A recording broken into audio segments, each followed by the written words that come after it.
उनके लिए न कोई अपना है न कोई पराया है। भगवान के पीछे ही ये सारी प्रजा इसी प्रकार दौड़ती है, जिस प्रकार हवा के पीछे हवा दौड़ती है या हवा के पीछे मट्टी इत्यादि दौड़ा करती है। भगवान ही अकाल मृत्यु अथवा काल मृत्यु से जीव की रक्षा करने वाले हैं। स्वयं तो भगवान इन दोनों प्रकार की मृत्युओं से रहित है। उसी भगवान को कुछ लोग कर्म के रूप में मानते हैं, कुछ लोग स्वभाव के रूप में मानते हैं, कुछ लोग काल के रूप में मानते हैं, कुछ लोग काम के रूप में मानते हैं। वह भगवान अव्यक्त है, प्रकट होने वाला नहीं है। उन भगवान के द्वारा किए जाने वाले कार्यों को कोई जान नहीं सकता है। हे पुत्र, इन यक्षों ने तुम्हारे भाई को नहीं मारा। जन्म और मृत्यु का कारण तो अपने द्वारा किया हुआ ही कर्म है। अपने कर्म से ही व्यक्ति पैदा होता है और अपने कर्म से ही व्यक्ति मृत्यु को प्राप्त होता है। इस वास्ते तुम्हें ये सोचना भी नहीं चाहिए कि मेरे भाई को इन यक्षों ने मारा है। वास्तव में तुम्हारा भाई अपने कर्म के फल से ही मरा है। भगवान अपनी माया से ही इस संसार को पैदा करते हैं, रक्षा करते हैं और इसका संहार भी करते हैं। इतना करते हुए भी भगवान किसी प्रकार के गुण और कर्मों से लिप्त नहीं होते हैं। इस वास्ते हे तात, हे पुत्र, तुम सर्वात्मना उसी भगवान के शरण में जाओ। तुमने तो 5 वर्ष की अवस्था में ही भगवान की आराधना करके तीनों लोकों के ऊपर पद को प्राप्त किया है। उसी भगवान को मन में धारण करके और उसी भगवान को अपने अंतःकरण में देखो। भगवान की भक्ति करने से तुम्हारी जो अविद्या रूपी गांठ है ये कट जाएगी। क्रोध कल्याण का नाश करने वाला है, इसका नियंत्रण करो। जैसे औषधि से रोग का नियंत्रण करते हैं, ऐसे ही ज्ञान से क्रोध का नियंत्रण करना चाहिए। जो पुरुष क्रोध से व्याप्त हो जाता है उससे सारा संसार घबरा जाता है। इस वास्ते बुद्धिमान विद्वान व्यक्ति को चाहिए कि वह क्रोध के वश में न हो।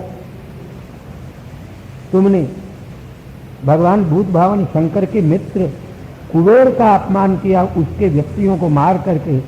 इस वास्ते अत्यंत नम्रता के साथ जाकर के कुबेर को प्रसन्न करो। महापुरुषों का तेज कभी कभी सारे कुल को नष्ट कर देता है। कहीं तुम्हारे ऊपर कुबेर महाराज नष्ट न हो जाए। इतनी कथा कह करके मैत्रेय जी महाराज विदुर से कहने लगे, हे विदुर, मनु महाराज भी आए और मनु महाराज ने भी आकर के और अपने पौत्र पोते को इसी प्रकार का ज्ञान दिया और ज्ञान देकर के ऋषियों के साथ वे अपने नगर में चले गए। मैत्रेय कहते हैं, विदुर जी महाराज, कुबेर ने जब ध्रुव के द्वारा अपने यक्षों का वध सुना और साथ ही सुना अब उसने युद्ध करना बंद कर दिया है, तो यक्षादिकों से सूझमान होकर के जहाँ ध्रुव थे वहाँ स्वयं कुबेर चले आए और कुबेर ने आकर के और ध्रुव से कहा, हे क्षत्रिय पुत्र, हम तुम्हारे पराक्रम से बड़े प्रसन्न हैं और तुमने अपने पितामह दादा मनु के आदेश से वैर का त्याग कर दिया, इसलिए और हम अधिक प्रसन्न हैं। न तो तुमने इन मेरे सेवक यक्षों को मारा और न किसी यक्ष ने तुम्हारे भाई को मारा। भैया, सबको मारने वाला तो काल है, वही जन्म और मृत्यु का स्वामी है। मनुष्य जीव जब संसार के पदार्थों में यह मेरा है और मैं इनका हूँ ऐसी मिथ्या बुद्धि करता है, तभी उसका बंधन होता है और जब इसको त्याग देता है तब उसका मोक्ष हो जाता है। इस वास्ते तुम जाओ, संसार के बंधन को काटने वाले भगवान का भजन करो, मैं तुमको वरदान देता हूँ। मैत्रेयी कहते हैं, हे विदुर जी महाराज, ध्रुव ने वरदान में कुबेर महाराज से राजपाट नहीं मांगा और कोई सांसारिक वस्तु नहीं मांगी, भगवान के चरणारविंदों में अचल स्मृति मांगी, जिससे अज्ञान से तर जाते हैं। कुबेर ने प्रसन्न होकर के तथास्तु ऐसा कहकर के वरदान दिया। ध्रुव जी महाराज भी अपने नगर में चले गए। अब ध्रुव ने अपने नगर में आकर के अनेक प्रकार के यज्ञों से भगवान का यजन किया। सारे संसार के जीवों में विद्यमान भगवान को देखते रहे।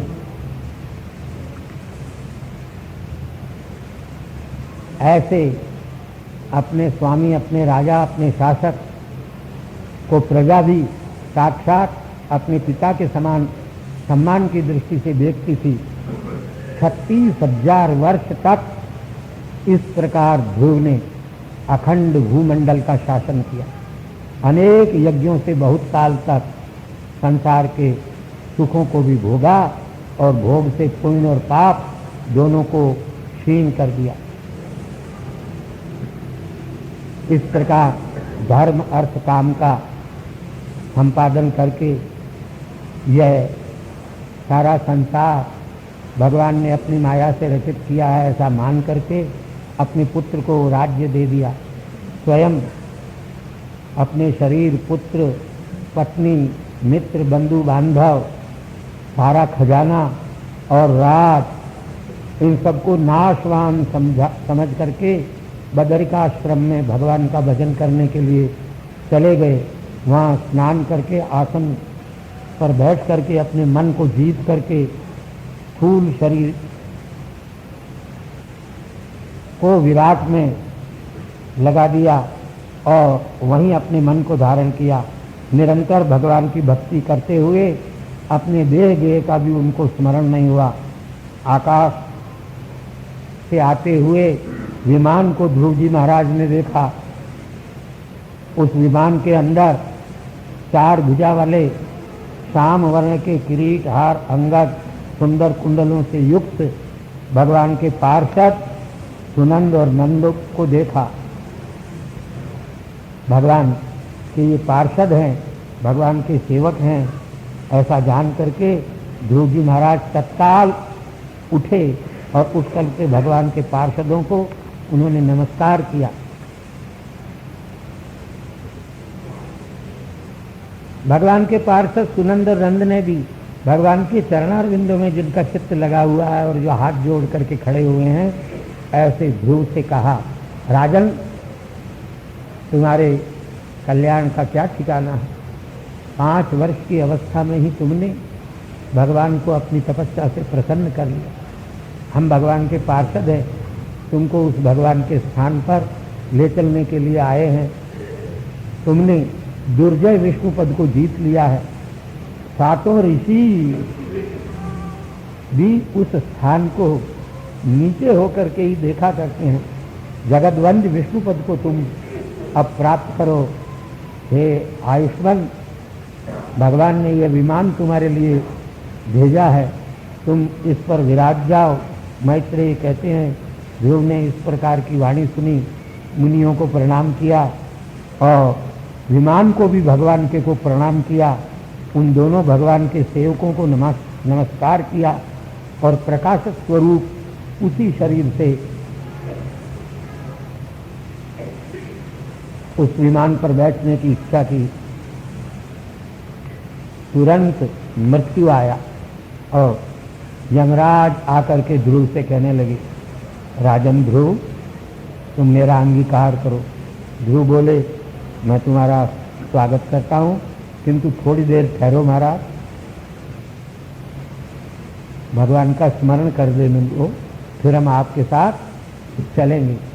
जैसे ही भगवान का स्मरण, भगवान के पावन चरणारविंदों का स्मरण किया ध्रुव जी महाराज ने, यमराज का सिर नीचा हो गया।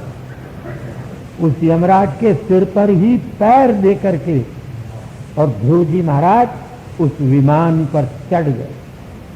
स्वर्ग में देवता लोग दुंदुभी नाम के बाजे बजाने लगे और नाना प्रकार के मृदंग बजने लगे। गंधर्व लोग गान करने लगे। देवताओं ने पुष्पों की वर्षा की।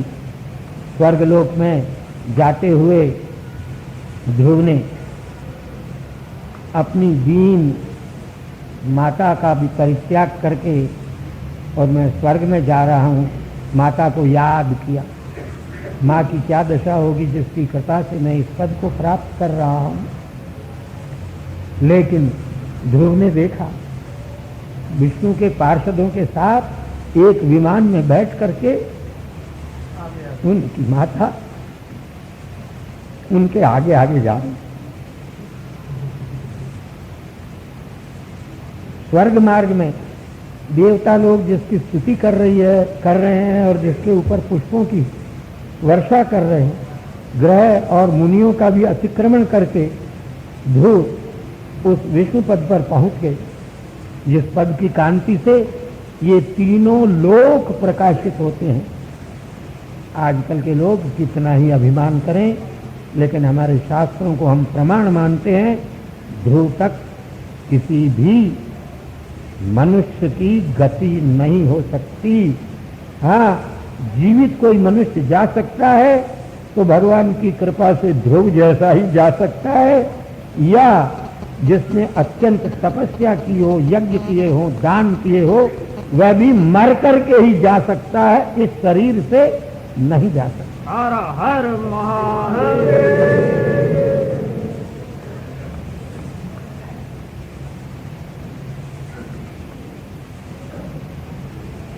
जो प्राणियों पर दया नहीं करते वो इस पद को कभी भी प्राप्त नहीं कर सकते। युद्ध के मैदान में रेड क्रॉस से चिन्हित हजारों सिपाही घायल होकर के और जहां करा रहे हों उन पर भी बम्बार्डमेंट करने वाले आजकल के लोग अगर ध्रुव पद को प्राप्त हो जाएं तो भगवान की माया का ही नाश हो जाए। हाँ, इस पद को प्राप्त कौन कर सकते हैं? जिन्होंने अपने मन का दमन किया है, जिन्होंने सारी इंद्रियों का दमन किया है, जो सारे संसार के जीवों में आत्मा के स्वरूप में विद्यमान भगवान को ही जान करके सबको समान रूप से देखते हैं, ऐसे ही व्यक्ति ध्रुव तक पहुंच सकते हैं। और बेचारे ऐरे गहरे नत्थु खैरे मच्छर आजकल के उस ध्रुव पद को प्राप्त नहीं कर सकते।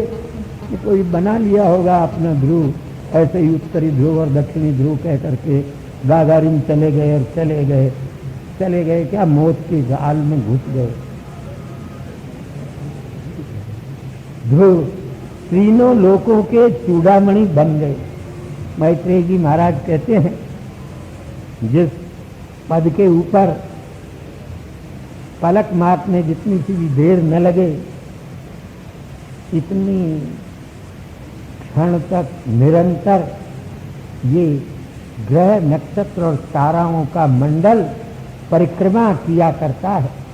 नारद ने ध्रुव के प्रभाव को जान करके प्रचेताओं के यज्ञ में ध्रुव की महिमा में इन 3 श्लोकों को कहा। अहो, सुनीति के पुत्र ध्रुव के पराक्रम को तो योगी लोग भी प्राप्त करने में असमर्थ हैं, फिर साधारण राजा बेचारे उस प्रभाव को कहाँ से प्राप्त कर सकते हैं। 5 वर्ष की अवस्था में ही अपनी सौतेली माता सुरुचि के वाणी रूपी बाणों से विद्ध होकर के, और जिसने भगवान के चरणार बिंदों को भी प्राप्त कर लिया और अपने तपस्या से जिसने भगवान को भी अपने वश में कर लिया,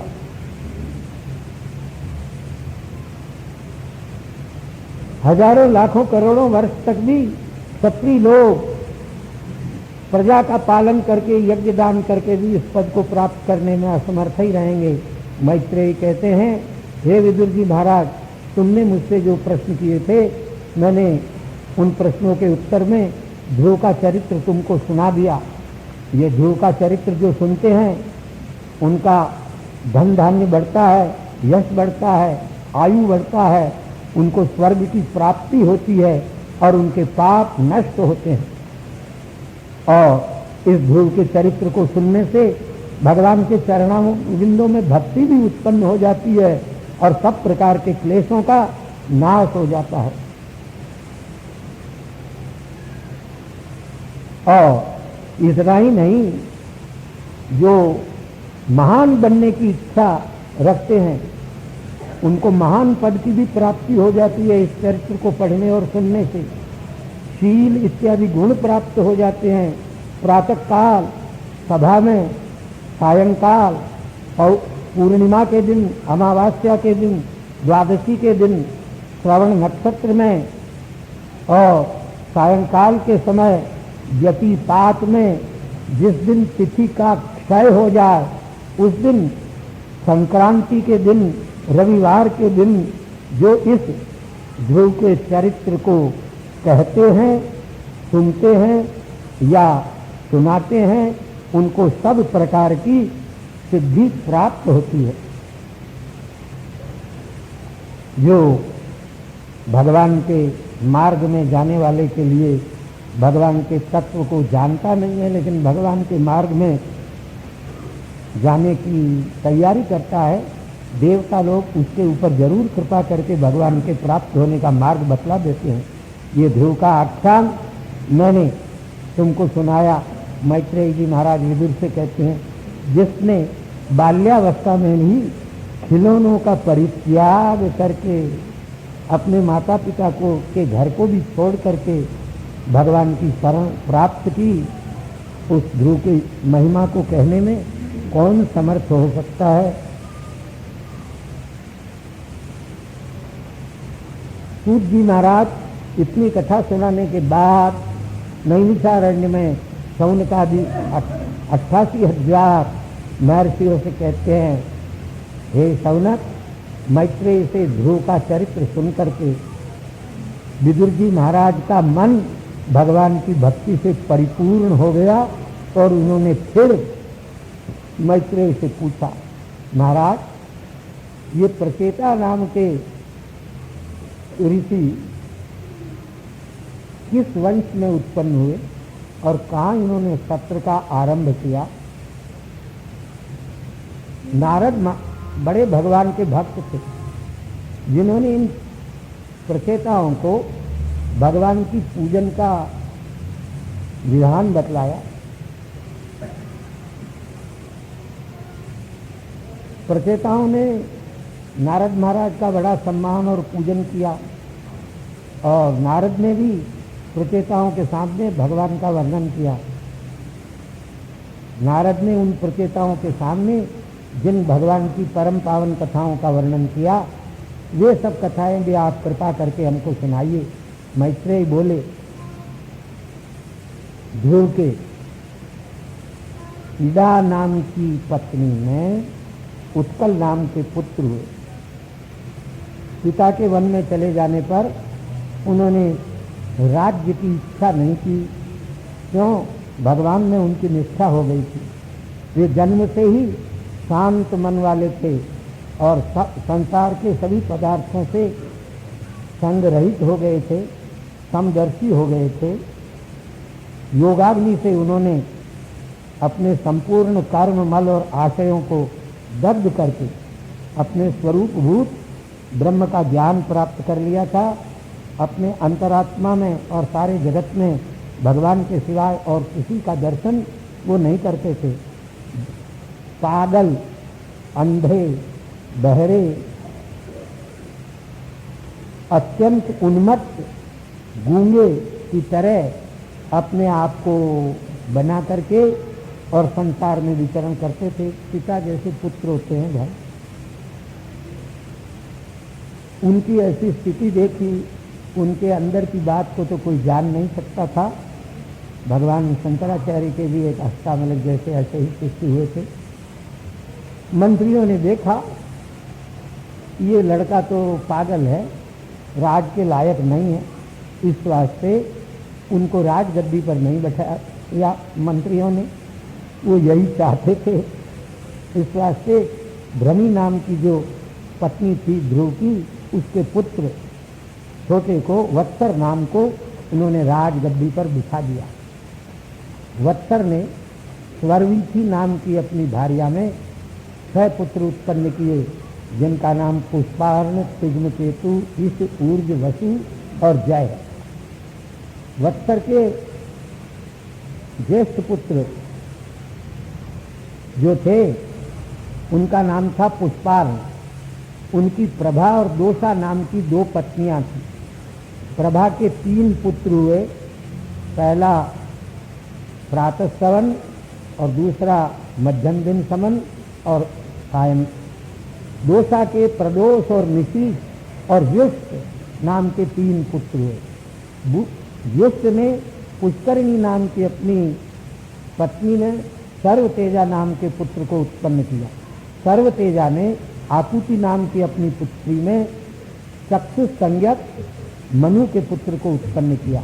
मनु के नडवला नाम की पत्नी में 11 पुत्र हुए, जिनका नाम है पुरु, कुत्स, कृत, द्युम्न, सत्यवान, धृतव्रत, अग्निष्टोम, अतिरात्र, प्रद्युम्न, शिवी और उल्मुख। उल्मुख के पुष्करिणी नाम की पत्नी में 6 पुत्र हुए, जिनका नाम है अंग, सुमना, ख्याति, क्रतु, अंगिरा और गाय। अंग की सुनीता नाम की जो मृत्यु की कन्या थी, उस पत्नी में वेन नाम का पुत्र हुआ। वह अत्यंत दुराचारी हुआ।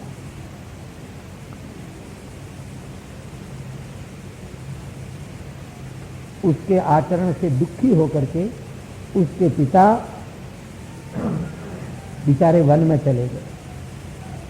वेन जब अपने दुराचारों से विरत नहीं हुआ तो मुनियों ने उसको शाप दे करके और नष्ट कर दिया।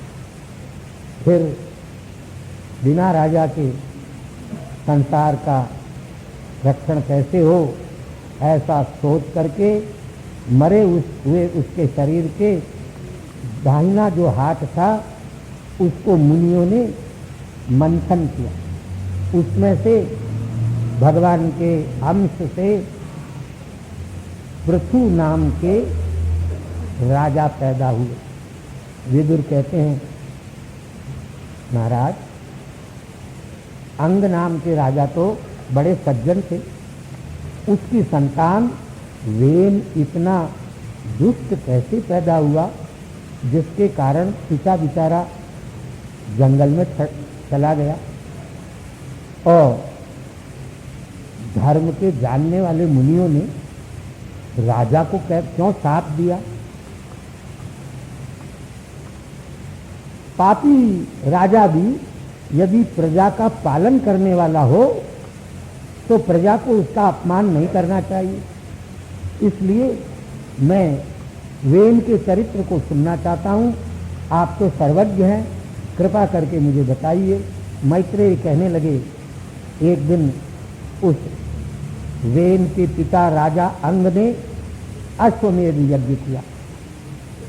यज्ञ में ऋषियों ने मंत्रों से देवताओं का आह्वान किया, लेकिन देवता लोग आए नहीं। आश्चर्य से चकित होकर के उन ऋषियों ने अंग से कहा, राजन, तुम्हारा दिया हुआ ये होम का द्रव्य देवता लोग ग्रहण नहीं कर रहे हैं, हमें इसका कारण क्या है इस बात का पता नहीं है। मैत्रेय कहने लगे, ब्राह्मणों का वचन सुन करके सदस्यों से पूछने लगे, देवता लोग क्यों नहीं आते और अपना अपना भाग मेरे द्वारा दिया हुआ क्यों नहीं ग्रहण करते? मैंने क्या अपराध किया है ये बताओ। सदसस्पति, यज्ञ में ऐसे विद्वान सदसस्पति के रूप में वर्ण किए जाते हैं। कोई समस्या आने पर उनसे पूछा जाता है तो वे समस्या का समाधान करते हैं। यही उन सदस्य नाम के ऋषियों का काम होता है। उन सदस्यों ने, सदस्यपतियों ने अंगराज से कहा, पूर्व जन्म का तो तुम्हारा कोई पाप नहीं, हाँ बहुत पुराने किसी जन्म का तुम्हारा पाप हो सकता है, जिस पाप के कारण तुम्हारे कोई संतान नहीं है। इसलिए तुम संतान प्राप्ति का कोई उपाय करो, पुत्रेष्टि नाम का यज्ञ करो, तो भगवान प्रसन्न होकर के तुमको पुत्र देंगे। सब तुम्हारे यज्ञ का भाग देवता लोग ग्रहण करेंगे।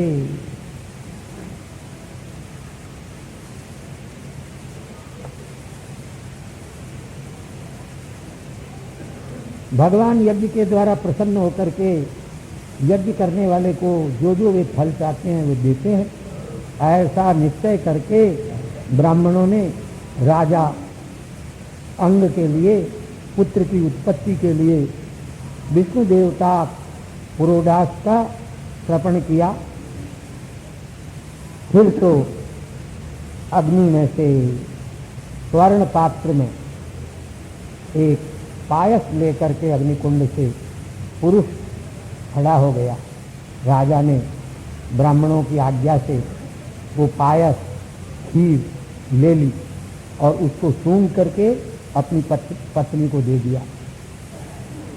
राजा की पत्नी ने उस खीर का प्राशन किया, उसके गर्भ रह गया और पूर्ण काल हो जाने पर उनके पुत्र हुआ। लेकिन वह पुत्र अपने पिता के समान नहीं हुआ, अपने नाना मृत्यु जैसा हुआ। इसलिए अधर्म की ओर उसकी रुचि हो गई। रात दिन शिकार खेलने में ही लगा रहता था, बड़े भयंकर कर्म करता था और उसको देखते ही प्रजा कहने लगी, हाय हाय वेन आ गया, वेन आ गया। बचपन में खेलते खेलते ही बेचारे प्रजा के बालकों को पकड़ पकड़ करके पशुओं की तरह मारा करता था। राजा ने बहुत चेष्टा की कि पुत्र को किसी न किसी तरह से समझाएं, लेकिन समझा नहीं सके। तो मन में दुखी हुए कहने लगे कि हो भैया सतीश की बात है, तो आजकल कुपुत्र उत्पन्न हो जाए और माता पिता दुखी हों, इसमें क्या कहने की बात। जो लोग कुपुत्र से उत्पन्न होने वाले दुख को नहीं जानते, वही पुत्र की इच्छा से भगवान की भक्ति किया करते हैं। ऐसे दुष्ट पुत्रों से अपकीर्ति होती है, अधर्म होता है, विरोध होता है और मन में कष्ट होता है। ये ऐसे पुत्र नहीं, ये तो मोह का बंधन है, जिसके कारण घर भी दुखदायी बन जाते हैं। हाँ, एक बात है, सोचने पर ये समझा जा सकता है कि अच्छे पुत्रों से खोटा पुत्र अच्छा है, जिसके दुराचार को देख करके और पिता चाहे तो संसार से वैराग्य को प्राप्त कर सकता है। ऐसा मन में विचार करके अत्यंत खिन्न होकर के आधी रात में उठ करके अपनी पत्नी का भी परित्याग करके घर से निकल करके जंगल में चले गए। सवेरा हुआ, पुरोहितों ने, मंत्रिमंडल ने, बंधु बांधवों ने, मित्रादिकों ने राजा को खूब खोजा, लेकिन राजा मिले नहीं। वापिस अपनी नगरी में सब लौट आए रोते हुए, राजा नहीं मिले। ऐसा ऋषियों से आकर के निवेदन किया। मैत्रेयी कहते हैं, हे गुरु जी महाराज, भृगु आदि ऋषियों ने सोचा बिना राजा के तो प्रजा का रक्षण नहीं हो सकता, इस वास्ते किसी न किसी को राजा तो अवश्य बनाना चाहिए। शायद इसको बना दो आजकल वोट दे करके।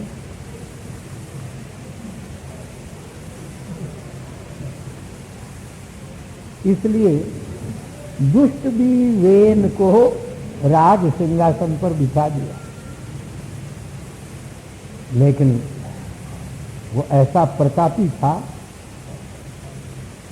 उसके भय से जितने चोर डाकू थे वो छिप गए, भाग गए। लेकिन वो स्वयं प्रभुता पाई काहू मद नाही, राज्य लक्ष्मी के मद से मत्त हो गया और सज्जनों का अपमान करने लगा। रथ में बैठ करके द्युलोक और पृथ्वी को भी कंपित करता हुआ सारी पृथ्वी में भ्रमण करने लगा और उसने ढिंडोरा पिटवा दिया।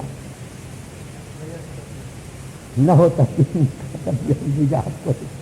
देखो मेरे राज में आजकल भी ऐसी घोषणा होती है, कोई यज्ञ न करे, कोई दान न करे, कोई जन्माष्टमी का जुलूस नहीं निकाले,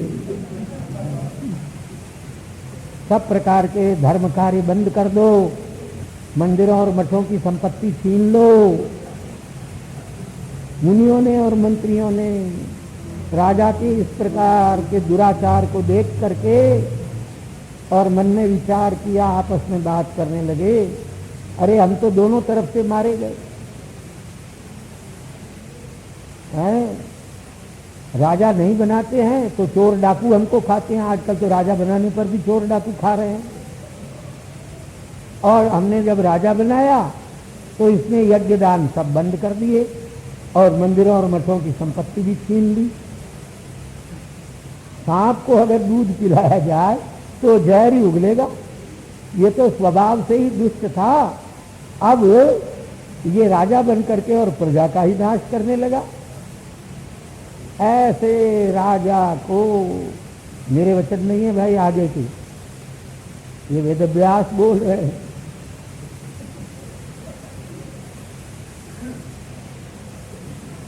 ये तो प्रजा का सत्यानाश कर रहा है। अगर हम इसे किसी प्रकार शांत कर सकें तब तो ठीक है, लेकिन कितनी ही सांत्वना दो, लातों के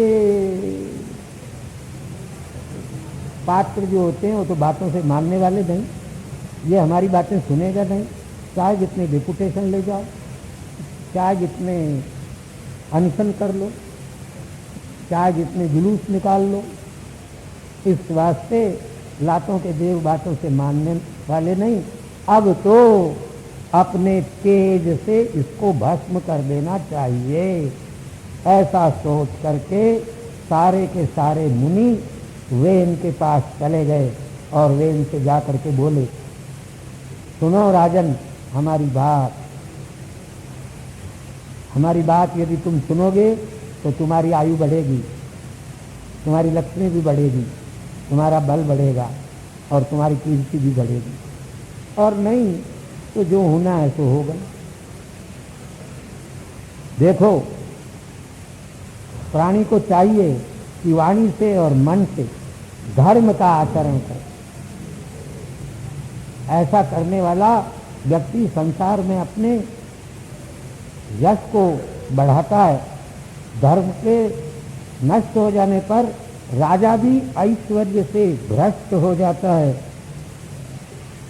राजा का काम है चोर, डाकू, रिश्वत लेने वाले, इनसे प्रजा की रक्षा करे। यदि राजा ऐसा करता है तो वह इस लोक में और परलोक में सुख प्राप्त करता है। जिस राजा के प्रताप से, राजा के रक्षण से प्रजा धर्म में लगती है और धर्म पूर्वक भगवान का आराधन करती है, उस राजा के ऊपर भगवान प्रसन्न हो जाते हैं। भगवान के प्रसन्न होने पर क्या प्राप्त नहीं हो सकता। इस वास्ते तुम यज्ञों के द्वारा भगवान का यजन करो, राज्य का पालन करो। यज्ञ से संतुष्ट होकर के और देवता लोग तुम्हारे मनोवांछित फल को देंगे। इतनी बात सुनी, सुन करके डेपुटेशन की बात वेन ने सुन करके कहा, अरे मुनियों, तुम तो बच्चे हो, वेद शास्त्र इतिहास पुराण ये सब तो गप्प हैं, इनमें कुछ भी नहीं भरा हुआ है। इनमें जिसको धर्म कहा है वो अधर्म, तुम अधर्म को ही धर्म मान करके चले। तुमको मालूम नहीं, मैं तुम्हारी रक्षा करता हूँ, मैं तुमको जीविका देता हूँ, तो मेरे सिवाय और दूसरा भगवान कौन है? जैसे कोई दुष्ट स्त्री अपने पति को छोड़ करके जार की उपासना करे, ऐसे ही तुम रक्षा करने वाले मेरा भजन पूजन यजन नहीं करके और कौन सा तीसरा भगवान है जिसकी भजन पूजन कर रहे हो? तुम्हारा इस लोक में और परलोक में कल्याण नहीं होगा। बस कोई यज्ञ पुरुष नाम का भगवान नहीं है जिसकी भक्ति करके तुम अपने आप को धन्य धन्य मानते हो। देखो, राजा के शरीर में ही विष्णु का, ब्रह्मा का, शिव का, इंद्र का, वायु का और यम का निवास। इस वास्ते मैं राजा हूँ, मेरी पूजा करो, मेरे लिए यज्ञ करो, मुझे ही बलिदान दो और जो कुछ करते हो वो मेरे लिए करो, मुझे अर्पण करो। मैत्रेय कहते हैं पापी वेन ने ऋषियों की बातों को नहीं माना। विदुर जी महाराज, ऋषियों का उल्टा अपमान हुआ, फिर तो मुनियों को क्रोध आ गया। अरे स्वभाव से ही महादारुण है ये दुष्ट, इसे तो अब खत्म ही कर देना चाहिए। ये अगर जिंदा रहेगा तो सारा संसार भस्म हो गया, ये राज्य के लायक नहीं है। जो भगवान विष्णु की निंदा करता है, इस वेन को छोड़ करके दूसरा कौन भगवान की निंदा करने वाला हो सकता है? ऐसा निश्चय करके और क्रोध करके हुंकार मात्र से उस वेन को नष्ट कर दिया और अपने अपने आश्रमों में चले गए। सुनीता ने जब अपने पुत्र के देह को देखा, विद्या के योग से उसके शरीर की रक्षा की।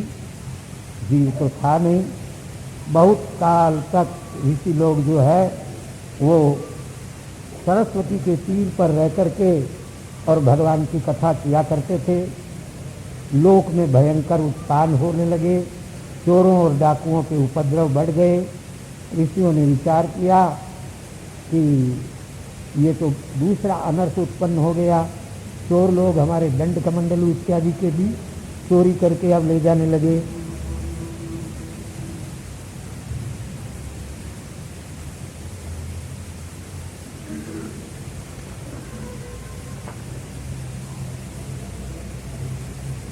राजा जिस देश में नहीं होता वो अराजकता वहाँ हो जाती है। हीन सत्व देश को जान करके चोर डाकू उसके ऊपर छा जाते हैं, उनका निवारण हो नहीं सकता।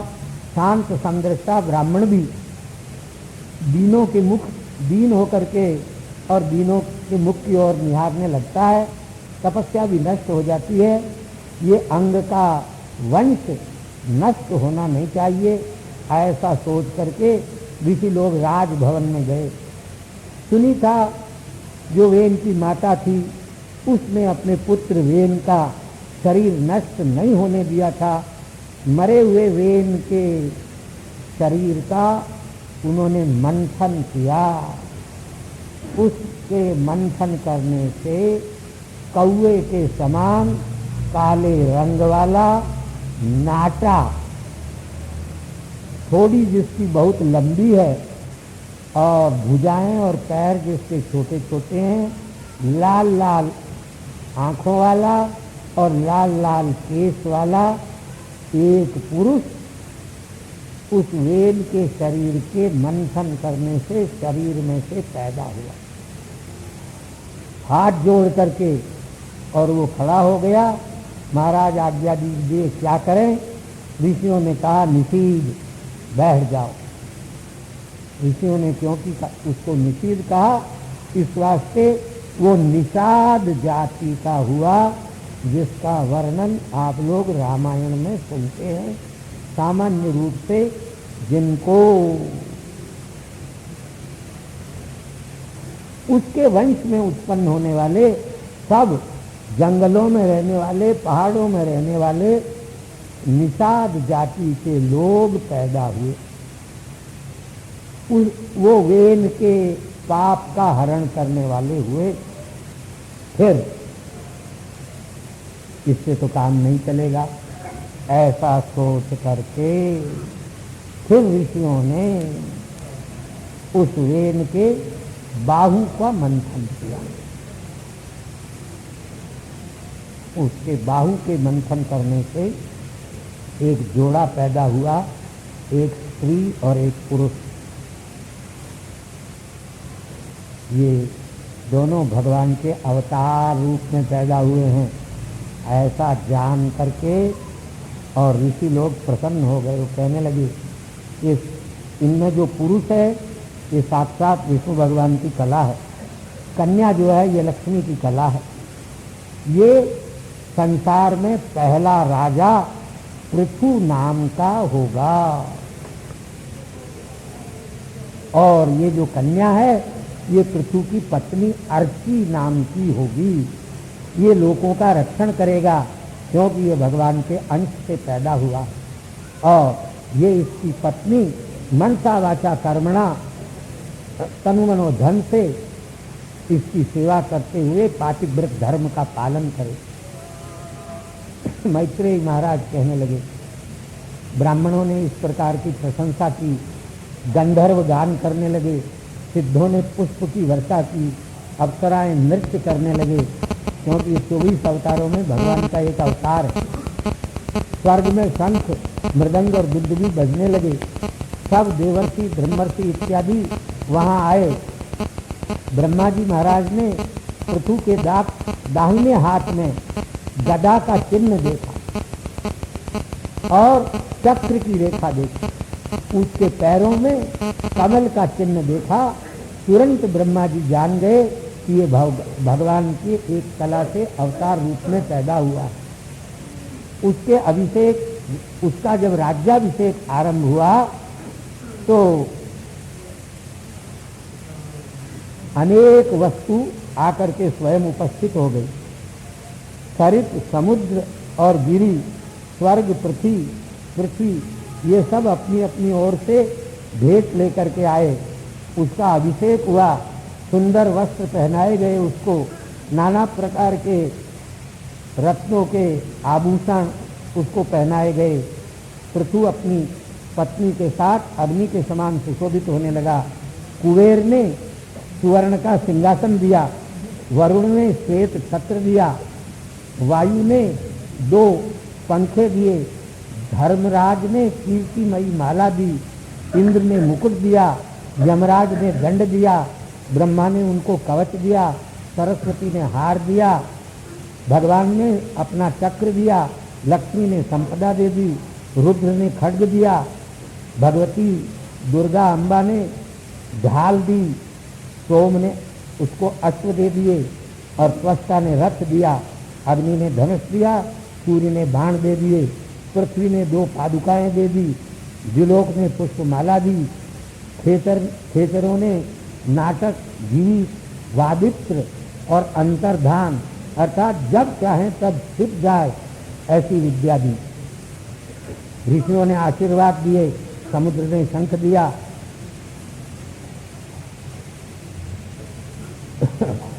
सारे समुद्रों ने, पर्वतों ने और नदियों ने बिना मांगे उसके रथ को मार्ग दे दिया, अर्थात उसका रथ समुद्र में भी चलता था, पर्वतों पर भी चलता था, नदियों में भी चलता था।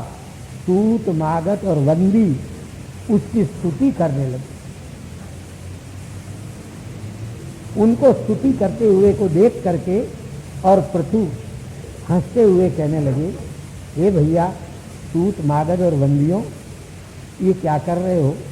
अभी तो मैंने कोई ऐसा काम ही नहीं किया जिसके कारण तुम मेरी स्तुति कर रहे हो। भगवान की स्तुति करना चाहिए जो उत्तम श्लोक। हाँ, कुछ दिन तक मुझको राज सिंहासन पर बैठ करके और प्रजा का पालन करने दो, यज्ञ करने दो, दान करने दो, तप करने दो, तब मुझ में कुछ गुण देखो तो मेरी स्तुति करना। अभी तो मैंने राज सिंहासन प्राप्त किया है, तुम अभी से मेरी स्तुति करोगे तो मुझे घमंड पैदा हो जाएगा। गुणों की संभावना मात्र से ही स्तुति कराना ये किसी सत्पुरुष का कार्य नहीं है। जो लज्जालु उदार होते हैं वो उचित भी अपनी स्तुति को सहन नहीं करते। इसीलिए लोग सुना दें आपका प्रिय। अद्यापि दुर्निवारम स्तुति कन्या वहति कौमारम सद्भ्यो न रोचते सा संतस्तस्यै न रोचते। एक कन्या है, वो बेचारी सृष्टि के प्रारंभ से नहीं अनादिकाल से कुंवारी रह गई। उस कन्या का नाम है स्तुति प्रशंसा।